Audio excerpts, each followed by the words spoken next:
Here we have a Jaguar XJS with a 5.3 litre V12 engine, and the job we're doing today is replacing the spark plugs. It's not an easy job on this engine. There's a lot of parts to remove so you can get access to the plugs properly, and it is always worth doing that extra work because the plugs are tucked down inside here. The front two plugs in particular sit underneath the air conditioning compressor. They're impossible to get to. You really can't see what you're doing, even if you could get spanners in there. The problem is you can't see if anything's dropped down the side of the plugs. You could have a little washer in there. If you don't take this, you've got the aircon compressor to take off, your cruise control bellows. I'm putting a new distributor cap on, massive great thing, obviously 12-cylinder engine, sits down in here. You've got the throttle body post here with the throttle position sensor, controls the two throttle butterflies. The cable there.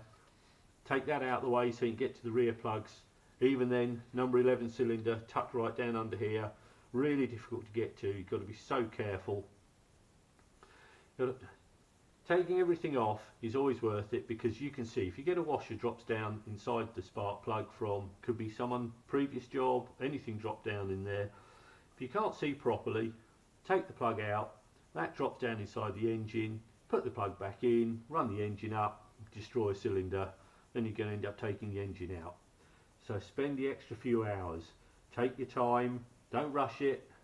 It's easy to cross thread a plug and get them in straight like this. All these new plugs are in, and we get this back together and then get it back up and running on 12 cylinders.